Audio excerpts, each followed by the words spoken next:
Okay, it is a little after 8 o'clock. Again, welcome to the MIT Executive MBA Entrepreneurship panel. We're so glad that you are joining us from all around the world, wherever you're joining us tonight, this evening, this afternoon, this morning, wherever you might be. Really excited to have you all here.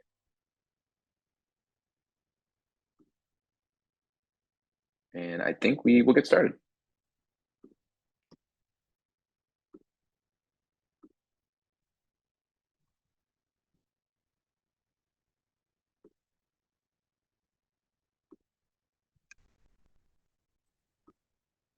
Okay, so before we get started, I'd like to introduce you to the program staff that will be joining us here tonight. So I will kick it over to my colleague, Andy.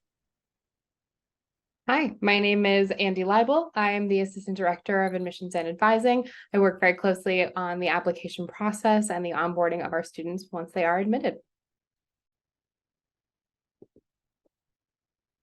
Hi, everyone. My name's Tom Little. I'm Marketing Coordinator for Executive Degree Programs. I do a lot with social media and content creation for the team. And tonight you won't hear much from me. I'll be focusing mostly on technical aspects, but if you see me pop up in the Q&A function to help answer your questions, that's who I am. And I'm Mike McCauley. I'm the Senior Associate Director of Marketing and Recruiting for the MIT Executive Degree Programs. Again, really excited that you're here with us today. Before we do get started, I do want to maybe have a quick housekeeping. You can feel free to ask questions as we go.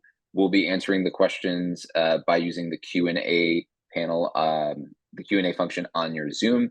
We'll also have an interactive panel with a current student and two alumni who will be joining us. And they'll talk a little bit about their experiences, both as entrepreneurs, but also as members of the MIT Executive MBA cohort. So as we get ready to go, I'm going to pass it over to my colleague, Andy. Andy, go ahead.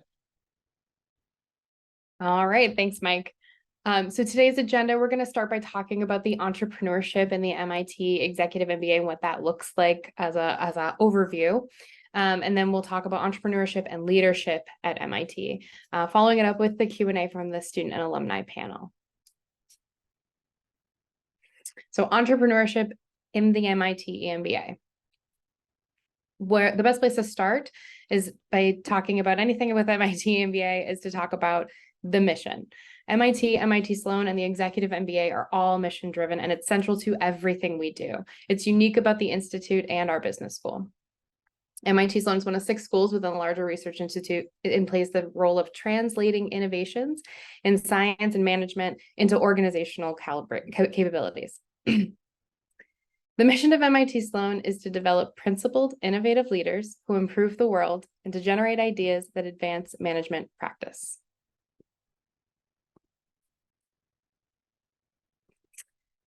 It's worth noting that upon graduating, you'll receive the same MBA degree as the 2-year traditional MBA and the Sloan Fellows. Most importantly, the course requirements and hours are the same for those students across all MBA programs at Sloan. However, this is what our EMBA experience looks like. It's a 20-month program, which includes 26 weekends that are usually every 2 to 3 weeks that you'd be traveling to campus. We consider a weekend Fridays and Saturdays. There's also 4 week-long modules and 1 international week-long project.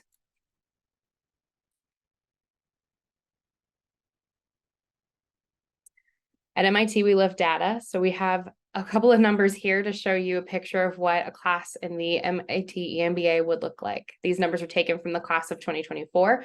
However, our profile remains very similar year over year. In the MIT EMBA classroom, you'll find 126 global executive leaders, about 86% of which are at the director level or above. The average age of our students is 41, and the average years of experience in the room is 17. The percentage of women in the class of 2024 is 33%. However, we're proud to report that the class of 2025 has 38% women. 66% of our students are non-local, which means they're traveling from outside of Massachusetts to come to Cambridge every second and third weekend, as I said, to be in person. 53% are of international origin, which means they are born outside of the US. And 17% of our US students belong to groups that are underrepresented in higher education.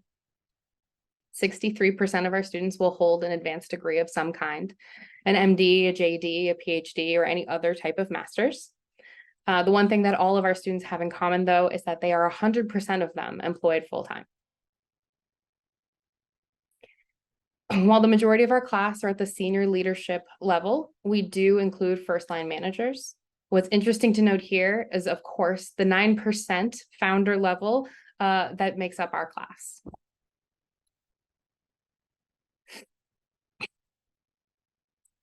All right, I'll provide a high-level introduction to our curriculum.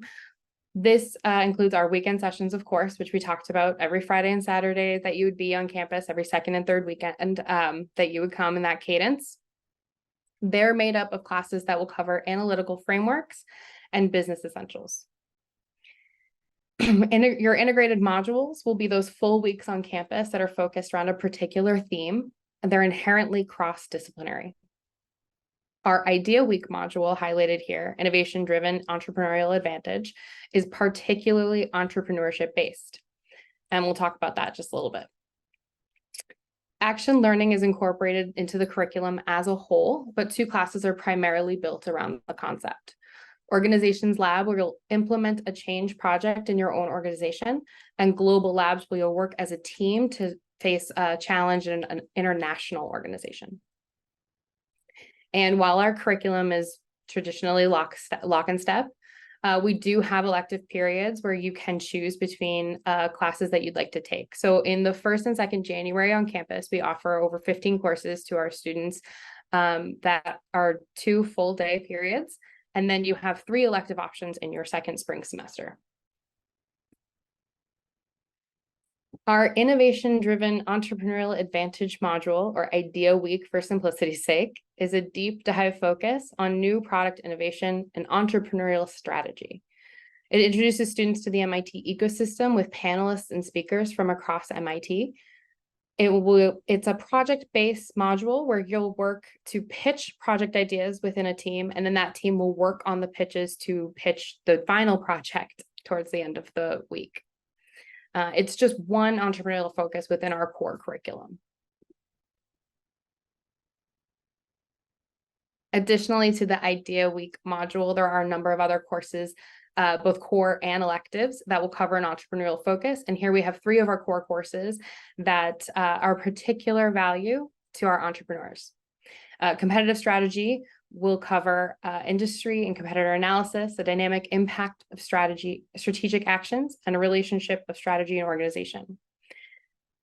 Marketing management will cover customer identification and competition, product design and market segmentation, channels, advertising, and branding. And the organizational processes will include the 3 lenses of organizational analysis, planning and leading change, and a project within your own firm.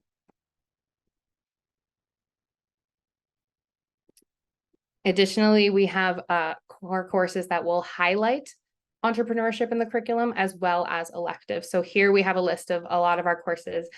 System dynamics and data models and decisions will be some of your core courses that you would take. Electives would include analytics edge, entrepreneurial strategy. Our curriculum is designed to build on itself as you move through the program, while also allowing you to customize your journey. So if you're interested in learning more about entrepreneurship, which I suspect a lot of you here tonight are, this is where we have the tools for you to build. All right. Well, thanks, Andy. Appreciate that. I'm going to be taking over to talk a little bit more about entrepreneurship and leadership at MIT. I do want to remind you once again, if you have any questions for us, for our panel coming up, please feel free to use the Q&A function, and we'll get to those questions as they come. So let's start out by talking a little bit about our MIT Executive MBA faculty. And while there are a number of faculty that teach EMBA students, I'm going to highlight 3 tonight that teach elements of entrepreneurship in their courses. So first, we'll start with Fiona Murray. She's the Associate Dean of Innovation and Inclusion at Sloan and is the faculty member that teaches our Idea module and Idea Lab courses. Now, remember, these are the 2 courses that Andy mentioned a little bit earlier on. Idea Week is that 2nd week-long module where students get to develop an understanding of the mechanics and practices of new product innovation, entrepreneurial strategy, and how to develop that entrepreneurial advantage. Fiona is also the co-director of MIT's Innovation Initiative and has her PhD from Harvard. And next we have Scott Stern. Now, if you've joined us for one of our EMBA virtual faculty masterclass in the past, Scott may be a familiar face to you. Scott is the David Sarnoff Professor of Management at Sloan and teaches entrepreneurial strategy in the MIT EMBA. He's a friendly face with our students. He's always willing to listen to our students' ideas, offer his insights on how to improve from a technological standpoint based on strategy. He received his PhD from Stanford. And again, I may have mentioned he teaches the entrepreneurial strategy course. And finally, we have Bill Aulett. Bill is the managing director of the Martin Trust Center for MIT Entrepreneurship and professor of practice at Sloan. He teaches the incredibly popular Introduction to Disciplined Entrepreneurship. And I feel like Bill is synonymous with entrepreneurship here at MIT based on his own remarkable experience outside of these walls, but also the indelible impact he's had on our students in their own venture. And we'll talk more about the Trust Center and what that does in just a few minutes. But Bill Aulett would also be part of the faculty team as an MIT EMBA student. So as you might imagine, there are unlimited opportunities at MIT that you can take advantage of. And your engagements with the community include opportunities within the Executive MBA at Sloan, at MIT, the broader ecosystem itself. And I always like to remind everyone that as a member of the MIT Executive MBA, as an MIT EMBA student, you are very much a part of the MIT community, the broader ecosystem of the MIT and MIT Sloan community. So let me highlight a few of our offerings that you take part in our own ecosystem. So one of our students' favorites are fireside chat events. And that's where the students tell their story of who they are, what their future plans are, where they've come from. Our first class, actually, of 2012, they're the ones who started them, and they've lived on and are very popular. They take place every Saturday during class weekends, almost every Saturday, usually at lunchtime. And more broadly, MIT Sloan offers several opportunities as well. A number of clubs depending on your area of interest. And I'll share that, highlight one of those clubs. It's the Sloan Senate, and our students represented in Sloan Senate, we're actually the only EMBA program with representatives in a business school senate. Other opportunities are the Dean Student Advisory Committee and a host of other clubs. There are also opportunities at MIT. So I mentioned the Martin Trust Center for Entrepreneurship. That's going to be a great resource for you. It's located on the Sloan campus. The center offers courses, guest speakers, advisory services, and the opportunity to network and engage are, no pun intended, infinite. There is a worldwide network of alumni, and with all the opportunities, I promise you that the biggest obstacle you'll face at MIT is time. There's just never enough time to really take in everything that MIT has to offer. So for a moment, I'd like to show you this map of campus. Our main Sloan building is located somewhere in between that large rubber duck and sailboat in the Charles River. And every other building, color-coded and numbered, is an example of all of the resources available to you as an entrepreneur while pursuing your MIT EMBA. This map was created by the Martin Trust Center just to sort of show you what that is like. You'll probably hear this if you haven't already heard it, that Kendall Square is called the most innovative square mile in the world. That's not just a saying some marketing team made up. It's actually really incredible to see what is available to our students and those around us in Cambridge, living in Kendall Square, working in Kendall Square. It really is quite the bustling community. And again, it's a super impactful place where you'll be able to take advantage of a lot. And then finally, I mentioned the Martin Trust Center quite a few times when speaking about Bill Aulett and what they have to offer as far as the resources for entrepreneurs. So I want to talk about the three pillars that they offer. It's academics, research, and action. Now, on the academic side, the Trust Center brings together thought leaders in the field, experienced entrepreneurs to connect them with a new community. They're trying to advance innovation and connect students with this community. And for research, the faculty sit in the School of Engineering, and research is conducted on how to build entrepreneurial ecosystems. Their work is truly focused on how to educate the next generation of entrepreneurs and equip them with the tools to manage and drive innovation. Last but not least, of course, action. we've spoken earlier about action learning experiences that you'd have as a member of the MIT EMBA, and our students have participated in the 100K competition, both the students and mentors. Delta V, AI, there really are several opportunities to take advantage of within the Martin Trust Center. It's a really phenomenal resource for students, and definitely something that we encourage folks to take advantage of. So we've been talking a little bit about the MIT Executive MBA, the resources available as entrepreneurs that you would have on campus. So for the remainder of the session, we're actually going to give you the opportunity to hear from our student and alumni panel. So as I mentioned, you can go ahead and start typing questions in the Q&A function of the chat. I will be moderating the panel, and while you're doing that, I'll ask our panelists to introduce themselves. Tell us where you're from, and then you can talk a little bit about your own ventures and experiences as an entrepreneur. So Jason, I will start with you. Awesome. Thanks, Mike. Yeah, so hi, everybody. My name is Jason Lavender, based in Boston, and I'm the co-founder and CEO of a company called Electives.io. I can give you the quick kind of entrepreneurial journey. It went from as far from entrepreneurial as possible to being a founder. So I started my career as an actuary at a 75,000 employee global consulting firm. Stayed there about 12 years, and my last role there was heading up the health innovation team for North America. So I started working with a lot of entrepreneurs, but was still kind of in that entrepreneurial role. I left there in 2018, right as I was starting at MIT. So I started at an AI health tech company in Boston 2 days before starting the EMBA program. So it was this perfect opportunity to kind of jump headfirst into a startup that had just closed their Series A and learn on the weekends, through the program that Addie just outlined. So was there 2.5 years, grew that company to 125 people, couple rounds of funding. And then I was fortunate enough to meet my now co-founder, who was a classmate in the EMBA program as well. And we became really passionate about trying to make corporate training something people love. We were exposed to a lot of bad corporate trainings in our prior lives. And I think we were subconsciously inspired at MIT about how great learning can feel and how powerful it can be. So we've been trying to change kind of the narrative around corporate training. And that's the spirit behind Electives. So happy to answer any questions, and I'll turn it over to Sandra. Yes, so good evening, everyone.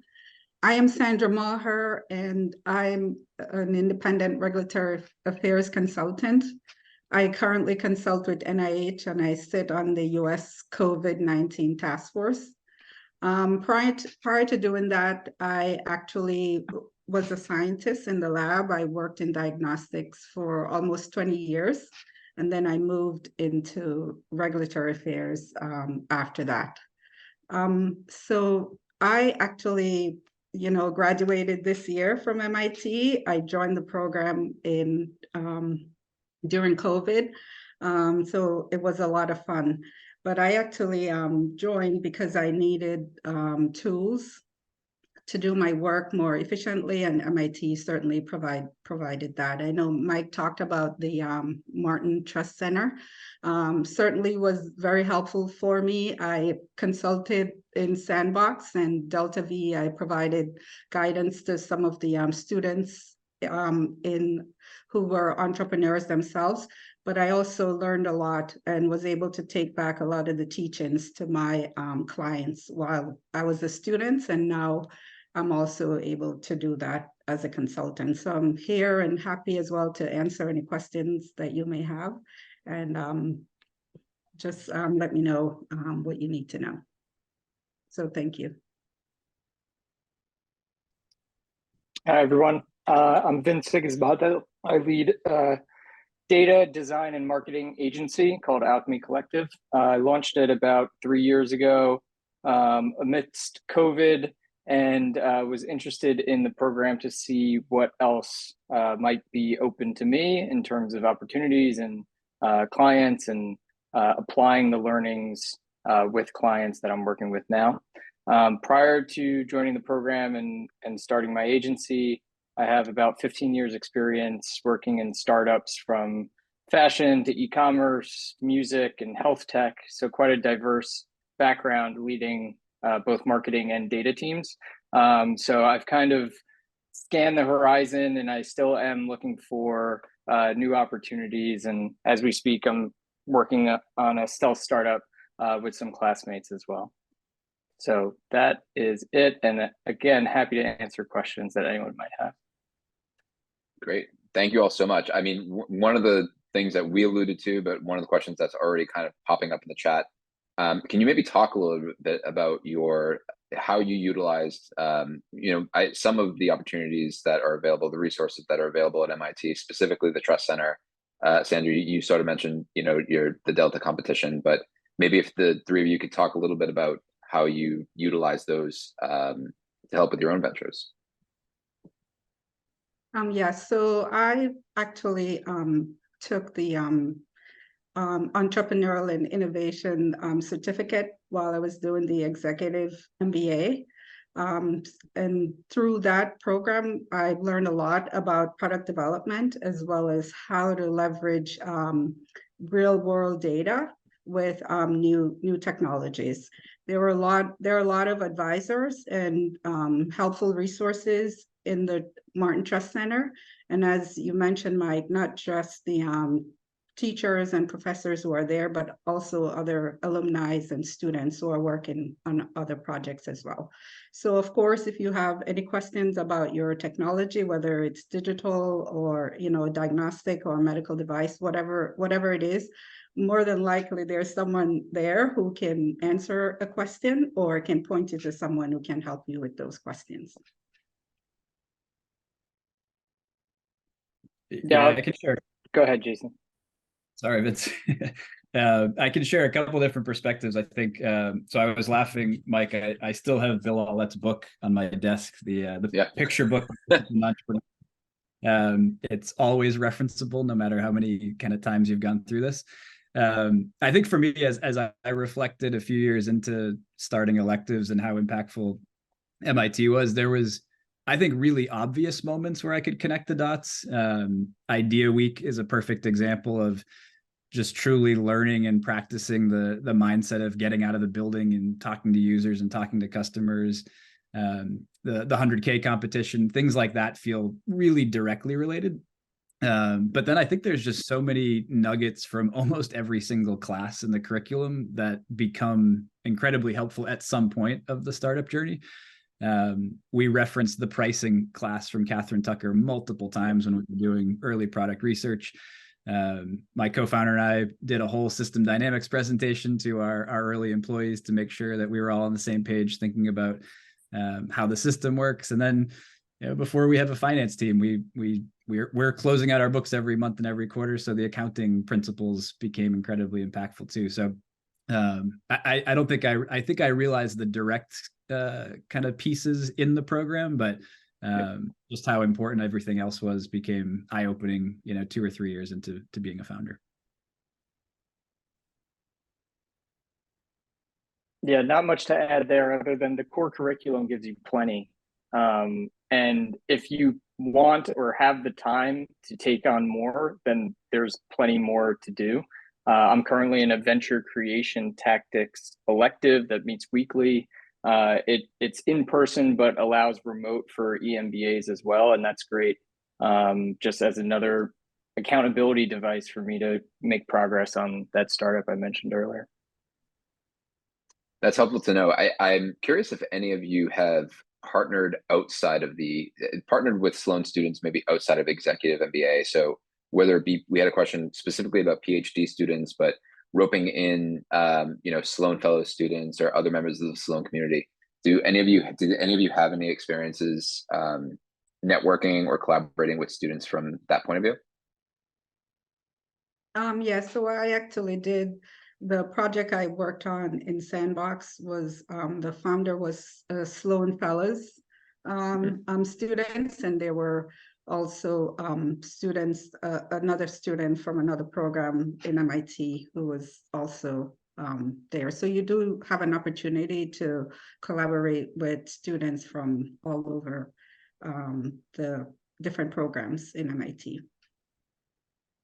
Yeah, plus one to that, we had, I think in the early days, we had two different full-time MBA interns work at electives, one on the product side, and then one on the kind of market research side of things. One of our first full-time hires on our client success team happened to be working at MIT, actually, as a full-time employee there. And then even when I think about, like, a lot of our instructors have MIT roots that teach on our platform. Some of our investors, there's been connections there. So yeah, across the board. And one other good opportunity to meet folks across the MIT ecosystem are those clubs. So I'm in the AI and ML club where a lot of the MBAs are present. There was a generative AI event back in March. That was a kind of a huge event, and MIT and generative AI together just felt like some magic was going to happen there. They had great speakers, but there are plenty of opportunities to meet folks across the ecosystem. Great, thanks. Now, I know, Jason, you mentioned the intro to discipline entrepreneurship, you mentioned pricing, and this one's for all of you. I'm curious if, in addition to those classes, based on your backgrounds, your education, your experience as entrepreneurs, what were some of the most insightful or maybe memorable classes that you took while in the program, or frameworks that you learned that you're maybe still even using to this day?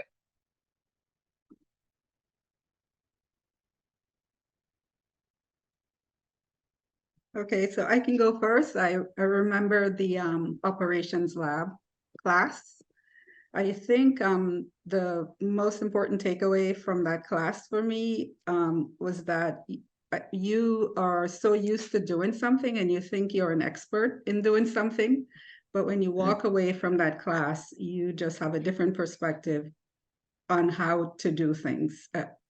And so I took, we did an A3 model in that class, and I was able to help a client with their CAPA process just by looking at how that class was done.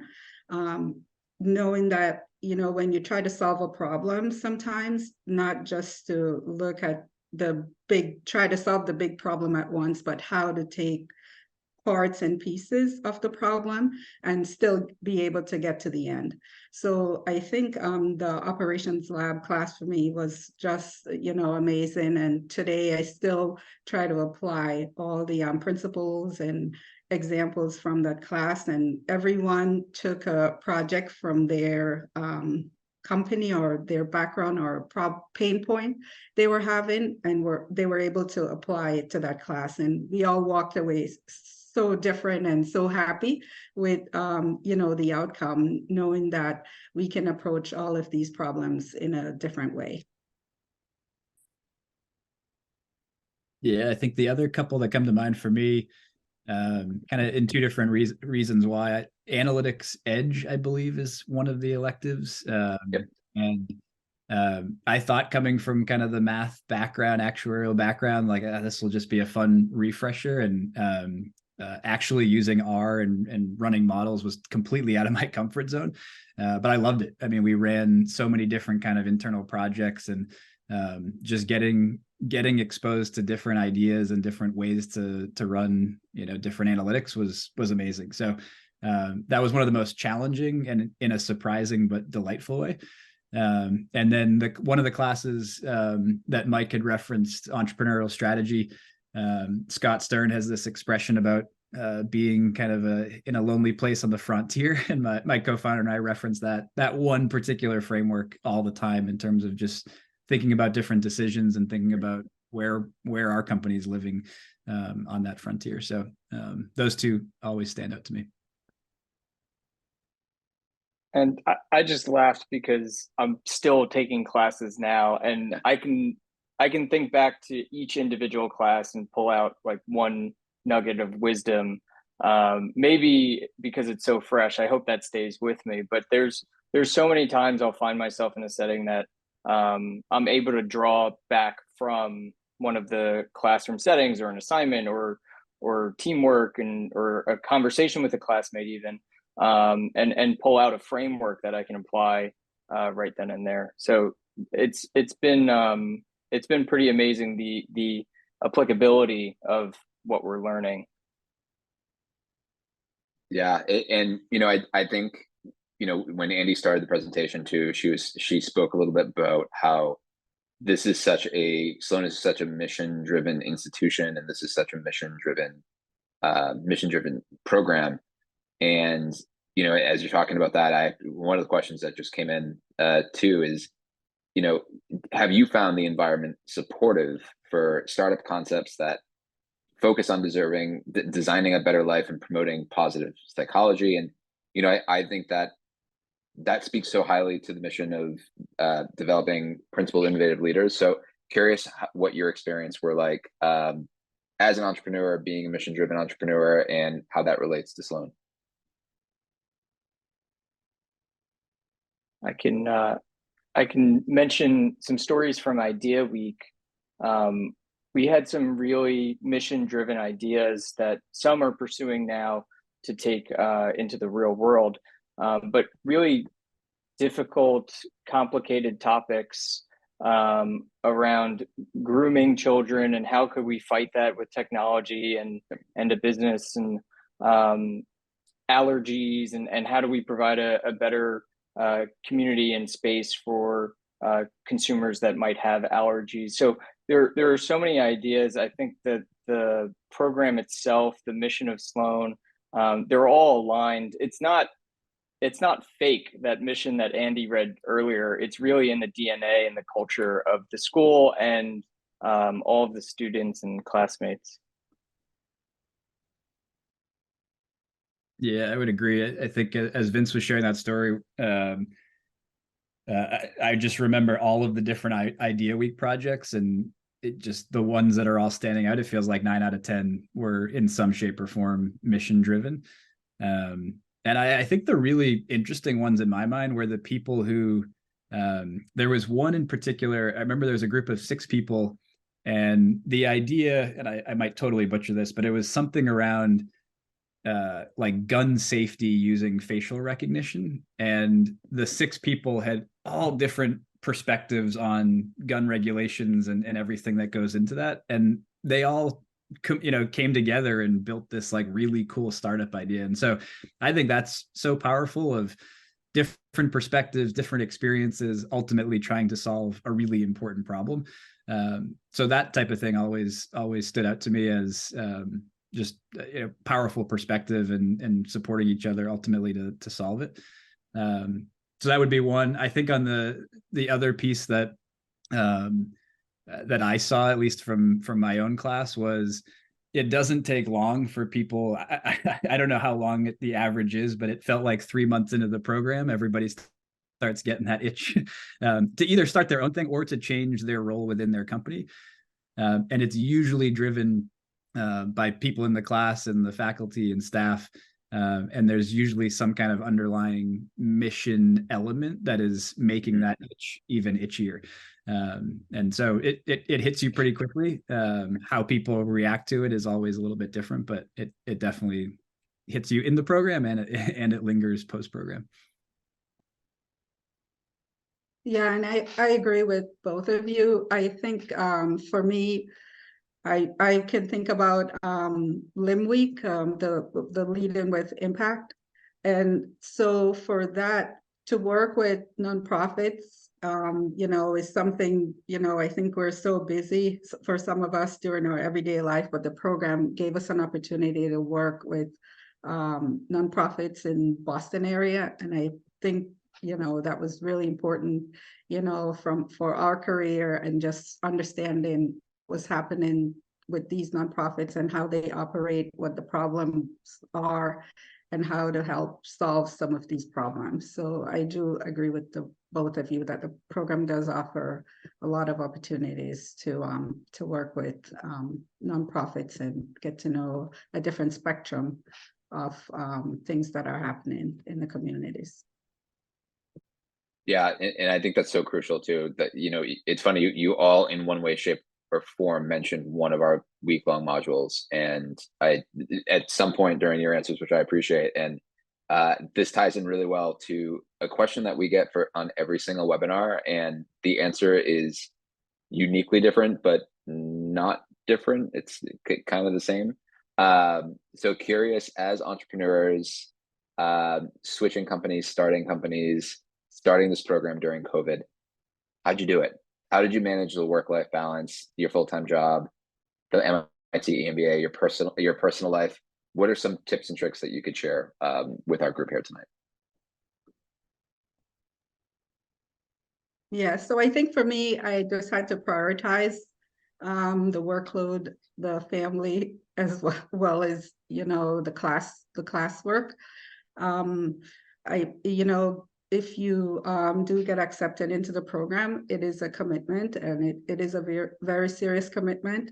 I was very transparent with all of my clients, just letting them know that I have enrolled in the program, and there might be a couple of meetings that I may have to miss, depending on when those core team meetings were scheduled. But at the same time, I informed them that my intention was to take back what I learned from the program to them to make their organizations better. So I was able to do that, but also I was able to still take care of my family while I was in class, you know, but also be able to do all the homework. And it's very important that you also take the time to network with your classmate, because they're going to be probably the most important part of the program. So I have made great friends, but at the same time, great colleagues, and just knowing the fact that if I have a question, I can just pick up the phone, call someone or text someone, and, you know, they're able to help me. So I, you know, just set your priorities, and it should be fine. Mm-hmm.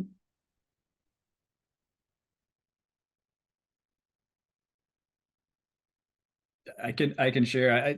Not a lot to add, but I think I mean, it sounds like the easy answer, but you just find a way. Like, I think you find a way. It is a hard 2 years. I think being on the other side, you look back and you're like, how did I do all that stuff? But when you're in it, you just find a way.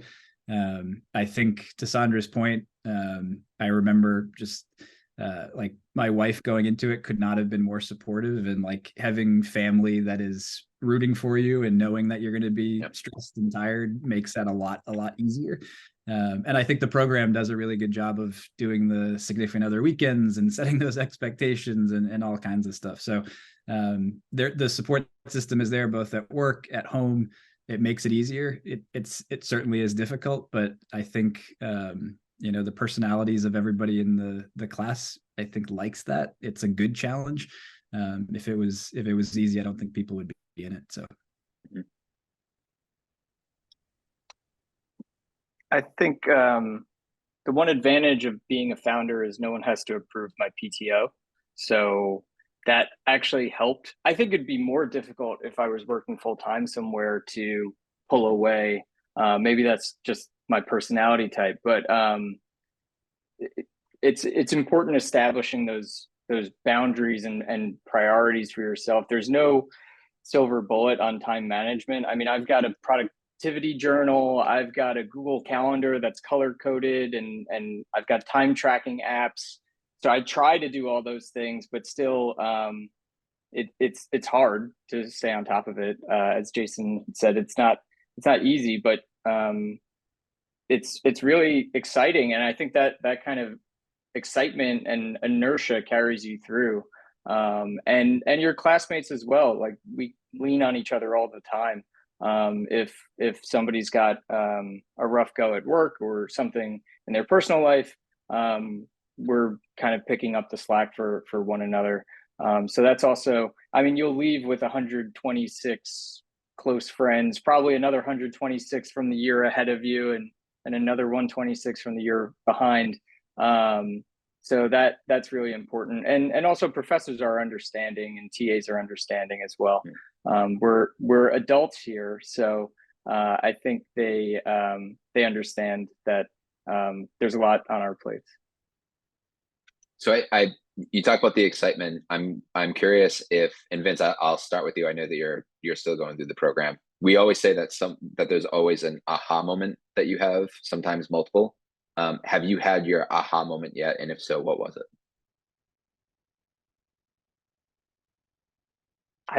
I honestly think I got accepted and I drove to Boston. So I live in New York City, and I drove to Boston to test drive the ride and then just envision what it would be like. And the second I pulled up on like Memorial Drive and saw the dome, it like clicked for me that I'm gonna come here. It was the most gorgeous day, of course, in the summer as well, Yeah. which isn't always the case in the winter, but you do get pretty days on the Charles River. But honestly, just stepping foot on campus, and I hadn't been in a college classroom in almost 20 years. It was reinvigorating, and it felt like, okay, this is the place to be. In the class, I mean, even the excitement of the first weekend, when you get to meet everyone and meet the professors and the faculty, it felt like home, and I knew it was the right decision early on. Yeah, I remember that first day. I remember I think class was like 8:30 to 4 maybe on a Friday, and Yep. as I was leaving, I live probably a 15-20 minute walk from campus, so I told my wife, I was like, yeah, classes until 4 first day. I was like, I should be home by like 4:30, and I can't wait to tell you all about it.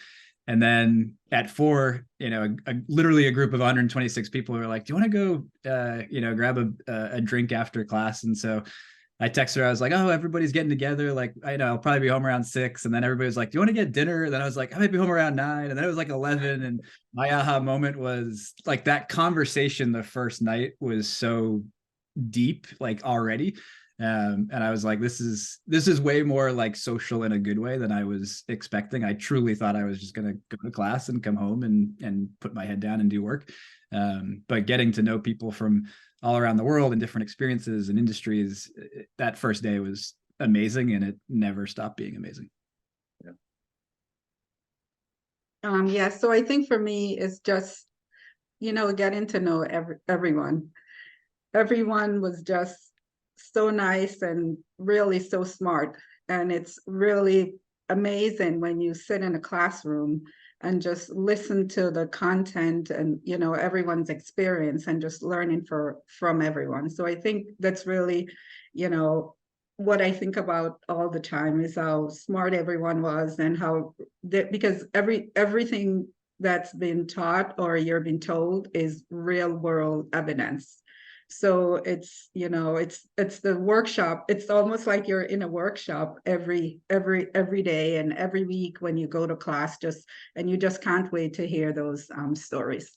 So I think really that's my my moment. Mm-hmm. That's awesome. I mean, selfishly, I know that our program team loves hearing those too, because it's everyone has a different moment, but they're all kind of very similar. So no, I appreciate you all sharing that. We are almost out of time, so I'm going to ask one more question. Thank you. We had so many questions in the chat, and I hope we were able to answer as many as we could. If not, if you have additional questions, please reach out to an admissions advisor. You can reach out to our team, the EMBA.admissions email, or mitsloan.mit.edu, and we're happy to connect to the right person. But for our panel, I was hoping that we could end by having you all provide some advice. So what advice would you give to our prospective students here tonight if they're interested in applying to the MIT EMBA? Yeah, for me, I would say just do it. It's really going to be the best decision you've ever made, no matter where you are in your career. The program has so much to offer, and there's everyone who's at a different stage in their career. I was a consultant in regulatory affairs. I thought I knew what I wanted to know to support my clients with 510K submissions and FDA submissions. But just going to MIT and going through the program, I'm able to streamline a lot of the strategies that I write. I write better strategies. I I get so many people calling me and wanted to work with me, and it's just an amazing program. It gives you the confidence you need to kill a project. It's very difficult if you're working on something and you're just spending money, you don't know what to do. But through the program and the experiences with the faculty, you are just more confident to just be that principled, innovative leader to help a lot of the clients that I have. So I'm really excited about doing it, and I would encourage you to do the same thing. Great, thank you. I think I had the exact same line, Sandra, on the just do it. I think my own kind of personal perspective that I share quite often is I transparently was like not very interested in business school. I was 12 years into my career. I was in this like stubborn mindset of I'll just read the books I want to and listen to the podcasts I want to and kind of teach myself. And then I went to, thankfully, a mentor kind of pushed me to go to a prospective students night, and I went to a class, and I just could not believe how, to use Vince's words, like energizing it was to just be in the classroom. A lot more fun than undergrad. And then I was kind of on the fence, and someone told me that night, just do it. And it truly is life-changing. So the just do it is my best advice as well. Great. Yeah, I think I had go for it, which is basically the same as just do it. In my head, everything Sandra and Jason said are true. Just leveling up. I thought I had all this wealth of experience. It was this or a coding boot camp I was considering. And I think I made the right decision when MIT accepted me. There were a few other EMBAs in the mix as well that I was lukewarm on. But when MIT acceptance came through the door, I said I had to do it. And I'm glad I did. Awesome. Well, I so appreciate the three of you sharing your insights. We always love hearing them from our students and alumni. So really appreciate you, Vince, Sandra, Jason, being here tonight, and being a part of this entrepreneurship panel. And obviously, best of luck to you, Vince, as you are on the final leg of your EMBA journey. And then Sandra and Jason, as always, thank you for being a part of our alumni community and engaging with us here. So we have maybe just 2 or 3 more slides. I'm going to pass it back over to Andy before we say goodnight to everyone. So Andy, please. All right, what you see here now is our application deadline dates. Our application is open if you want to start now and take the advice of our lovely panel. Each deadline date corresponds with a decision by. So if you apply in that round by that deadline date, you should receive a decision by the corresponding date associated. And we have upcoming MIT EMBA events. If you're interested to learn more and hear some additional perspectives, we'll be having an Ask Me Anything on November 13th. We'll be in Denver on November 14th, the Twin Cities on November 15th. We'll be having a healthcare panel on November 30th, London info session on December 4th, and a Madrid info session on December 7th. Thank you so much for attending this evening. We loved your questions, and we hope that you got the information that you were looking for. If not, reach out to us at mitemba@mit.edu.